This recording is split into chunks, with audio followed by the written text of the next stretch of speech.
आज आपण शिलूज किचनमध्ये, शिलू वेरेकर्स किचन मध्ये आज कालवं कशी तळायची ते मी दाखवणार आहे. माझ्या बहिणीने फार प्रेमाने माझ्यासाठी आणले. मला कालवं फार आवडतात आणि अमेरिकेची जर कालवं पाहिली, ही चायनीज स्टोअरमध्ये मिळतात, डब्यामध्ये असतात आणि इतकी मोठी कालवं तर मी आयुष्यात कुठे कधीच पाहिली नाही. ती माझ्या बहिणीने प्रेमाने घेऊन आलेली आहे. तिच्या 80व्या वाढदिवसाला आम्ही इथे आलो आणि तिचं प्रेम पहा, हे किती महाग असेल पहा, एवढं मोठं कालव. आता ह्याच्यामध्ये जे असतं ना, असं घट्टसारखं पांढरं असतं, ते आपल्याला काढावं लागतं, कारण त्याच्याने कदाचित पोटदुखी होण्याची शक्यता असते, म्हणून ते आपण साफ करून घेतो. हे पहा, साईज बघा, म्हणजे मला वाटतं तळ हातावं एवढं कालव आहे. असं कालव आपण कुठेही पाहिलेलं नाही अजून, मी तरी नाही माझ्या आयुष्यात. तर मला कालवा आवडतात म्हणून तिने ही आणली. आज आपण ही तळणार आहोत.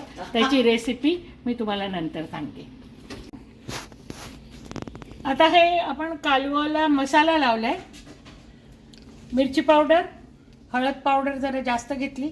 ही कालवा मी धुवून घेतली आधी, त्याचं पाणी सगळं काढून टाकलं चाळणीत घालून आणि नंतर त्याला मसाला लावला. मसाल्यामध्ये चिंच साधारण 1.5 चमचा, चिंच 1.5 चमचा, मीठ घातलं, त्याच्यानंतर हळद पावडर आणि तिखट, लाल तिखट असं घालून एकत्र केलं. थोडं पाणी घालून त्याच्यात एकत्र केलं आणि मग याला लावून हे साधारण 15-20 मिनटं मी ठेवलं. पॅनमध्ये मी तेल घेतलंय आणि हा रवा घेतलाय. हे रवा लावून मी तळणार आहे. याच्यात बुडवणार.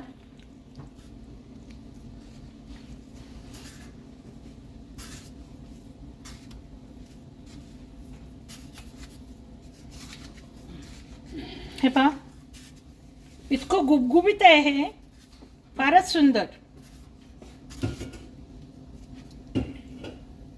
हे तेल गरम झालंय आणि ह्याच्यात मी आता टाकते.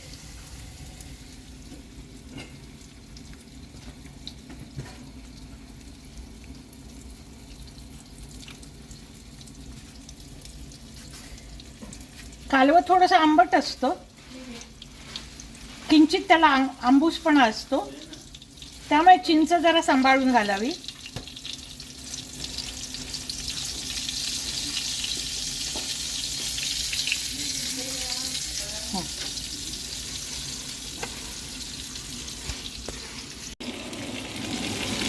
हे अशा प्रकारे आपण तळले.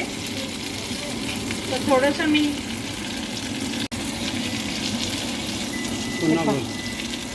हे असे तळलेत आपण तेल घालून, छानपैकी तयार झाले.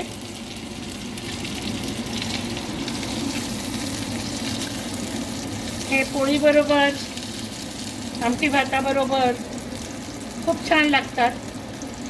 घरीही नक्की करून पहा. आपल्याकडे जरा छोटी कालवं मिळतात, परंतु तीही अतिशय चविष्ट असतात भारतात. तुम्ही जरूर ही रेसिपी करून पहा, तुम्हाला फार आवडेल. आणि please subscribe, share and like.